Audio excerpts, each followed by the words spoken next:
Yeah, I think that's totally fair. Let's turn our attention to round two, Frank. I got a couple of quick questions for you. Then we're going to dig deep with George Richards and go into the Panthers and Leafs series. But we always put up our predictions on dailyfaceoff.com. Hand up, I'm in last place after round one. That'll happen sometimes. It's a coin flip. I went 4-4, I believe. So, I'll take that.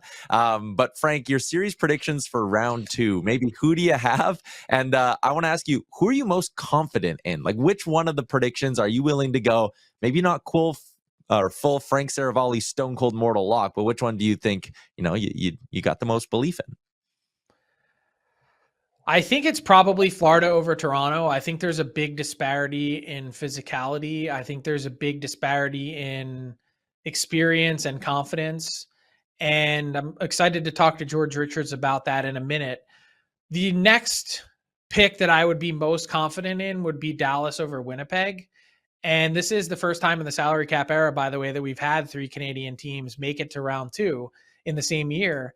And that's exciting. But I mentioned one of the deepest teams right now going up against one of the thinnest teams. And I think that lack of center depth is really going to be problematic for the Jets, depending on how long Scheifele is out. And I just think I'm not ready or willing to be confident in Connor Hellebuck until we've seen it for a bit. So I think for a lot of those reasons, it would be Panthers 1, Jets 2. I'm taking the Canes over the Caps. I'd probably be least confident in that. And then I'd go Vegas over Edmonton as being the third most confident out of 4. Yeah, that makes sense. Carolina and Washington was the one I had pegged as like, if you made me guess which series is going to have the most overtimes, that one I feel like we're going to get like some sort of crazy 3 OT game in that series or something. Just the way those two always seem to match up so tight, and both of them coming off of series victories in 5 games, so they've been resting here for a little bit. Last one, I guess, is just purely from an excitement of the matchup perspective. Frank, which one of these best of sevens are you most fascinated by? I think the juiciest one is probably Edmonton Vegas. They have history. Two teams that have firepower and two teams that I think showed a lot of individual vulnerabilities in round one. The way that the Oilers gift wrap goals, I don't think they have any chance to be successful if they do the same for any length of time similar that they did against the Kings. But I also think the Golden Knights, for the first time in a while, were pushed around by the Minnesota Wild. Their defense really struggled at times, and we saw some uncharacteristic play from Shea Theodore. And their top line with Jack Eichel didn't really get going until the last couple games of the season. I was impressed by Vegas's commitment to defend. I think they've got a cleaner game than the Edmonton Oilers, but the Oilers also have better top end talent and potential. And that's the part that really makes you question your pick. Yeah, it's the game breakers. And a couple of years ago, it was Jack Eichel who was outstanding in that series. And not that Connor McDavid and Leon Draisaitl weren't, but you get the feeling that the Golden Knights are going to need their stars to elevate a little bit in this second round series. Let's keep the round two talk going and get to our big segment for the day. It's the All 32, and it's a presentation of Budweiser. Budweiser is encouraging buds to make time for playoffs, not excuses. Every goal, every check, every win is better enjoyed with your bud. So phone a bud, text a bud, and call out their excuses for bailing on the playoffs. After all, the playoffs are the most wonderful time of the year, so make them count. When it's springtime, it's go time with Budweiser.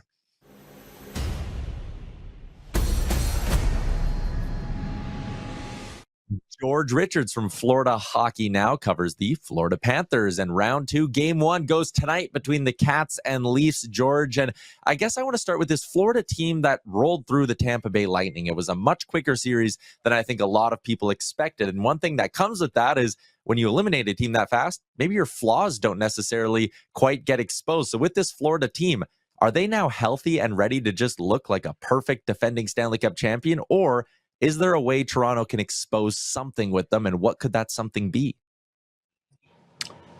Hey, good afternoon, guys. I think the big key for Toronto is getting Florida in the box and putting that 5 forward power play unit on the ice. Florida was able to silence Tampa Bay's power play. They only gave up 2 goals to Jake Gunsel. The first one that they got, and then in game 5, their second to last power play. That's all Tampa Bay was able to muster on their power play. But we know Toronto's power play is a dangerous, dangerous group, and if they can get that going, that could be problems for the Panthers. George, you've seen a ton of Panthers playoff hockey over the last couple years, which is kind of a mind-blowing thing to say to you. I don't know if you would have believed that the first part of your career. No. But when you've seen this Panthers team at their best, like, was there anything, though, that surprised you from round one in a positive way? Just the way that they were able to, just take control of that series in game one in Tampa. I think there was a lot of questions if maybe Paul Maurice had loosened things a little bit too much. Now, that was the outside chatter, right? We knew what Paul Maurice was doing and why he was doing it. He wasn't trying to chase an opponent. He wasn't trying to chase home ice advantage because he knows how good his team is when it's playing their style, and that style plays well at home. It plays well on the road, and but everybody else was like, hey, they flipped the switch in game one. They were healthy and they made additions with Matthew Tkachuk on LTIR. They were able to go out during the before the trade deadline and bring in some big pieces. Seth Jones would probably not be here if Matthew Tkachuk wasn't going on LTIR a day later. They wouldn't have Brad Marchand, that's for sure. How about Nico Sturm? He becomes the fourth line center and one of their top penalty killers. He wouldn't be here if it wasn't for Matthew Tkachuk on LTIR. So then with everybody that comes in and gets healthy, that's good news for the Panthers. And again, and Paul Maurice was right. I mean, the team needed to come into the playoffs as healthy as they could. They're going on 300 games of hockey in the past 3 years. They've played a lot, and they needed the time to get ready and be right when the playoffs began. So I want to ask you about Seth Jones, because he mentioned after round one that he felt like he had been with the Florida Panthers for 4 years now. It hasn't even been 4 months. His Right. play, I think at the beginning, was probably a little bit up and down. What have you seen from him of late? I've liked what Seth Jones has done. Now I know the numbers may not bear that out when you look at all the analytics and stuff, and as the 5-on-5. But Paul Maurice said the day that they got Seth Jones, it was going to take a year for him to figure out this Florida Panthers system. This is completely foreign to the way Seth Jones played in Nashville, Columbus, and then with the Chicago Blackhawks.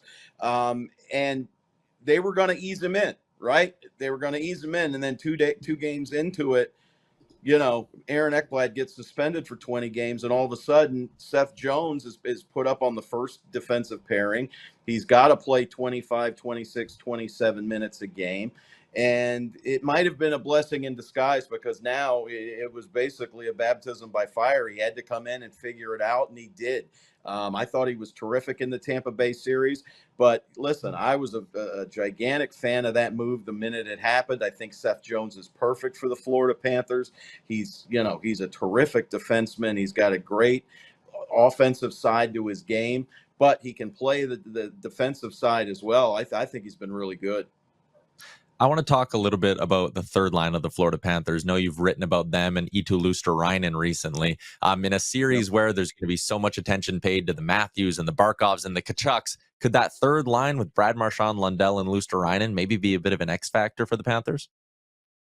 Listen, the Tampa Bay Lightning had no answer for that third line, right? I mean, you saw it. I mean, Brad Marchand, Anton Lundell and Eetu Luostarinen have been a terrific duo for the Panthers, and whoever plays on that right side has played well with them. But like Paul Maurice said, Brad Marchand just seems to bring out a little something extra. We had Eetu Luostarinen with a goal and 3 assists in Game 5 against the Tampa Bay Lightning. And like we wrote today at Florida Hockey Now, he was the forgotten guy in that Vincent Trocheck trade. I mean, everybody was talking about the other 3 guys, and then there's this guy whose name we can't pronounce he's just going to the minors. So don't worry about him. And he's turned out to be the cornerstone of the deal. I mean, Eetu Luostarinen has been absolutely terrific for the Florida Panthers ever since he stepped into the lineup in 2021. So, I think that third line is a lot of trouble. Florida is deeper than the Toronto Maple Leafs. They were a lot deeper than Tampa. I don't think they're as deep, going against Toronto, but still, that third line, Florida's fourth line. They're going to have matchup problems. For the Maple Leafs are. We know how much talent Toronto's got, right? They're gonna those top six are gonna factor each other out a little bit. It's going to be the third and fourth lines that are going to make the difference, and Florida's got the edge. I guess one more quickly before we wrap up. This series starts in Toronto. Does that maybe change anything in your opinion? And maybe just give us a prediction. How do you think this one plays out? I don't think it matters at all. And Paul Maurice, even, that's why they weren't. He was like, yeah, just tell us where we're going. I mean, it's just the way that this team is built. They've had success. Listen, 2 years ago when they made that kind of miracle run to the Stanley Cup final, they were the road team in all 4 series, and the only place they didn't play well in was Las Vegas. So this team plays well on the road. They played well on the road last year. They went 3-0 in Boston in this round last year. They were 3-0 in Toronto 2 years ago. So the Panthers play pretty well on the road. As far as a prediction, I like the Panthers just because of their depth, but this is going to be a very close series. It was the Tampa series was closer than it looked. You think of a series that ends in 5, but every game was right there until late in the third. So yeah, I like Florida, maybe 6, but we'll have to see how it works out. George Richards from Florida Hockey Now. Appreciate your time as always. We'll chat soon. All right. Thanks, guys. See ya. What's up, hockey fans? If you enjoyed that video, then you need to be hitting the subscribe button right here at Daily Faceoff. Exclusive interviews and analysis from our hockey insider Frank Saravalli, fantasy updates from Brock Sagan, and a daily live show at noon Eastern, Monday through Friday. You don't want to miss any of the fantastic content, so hit that subscribe button.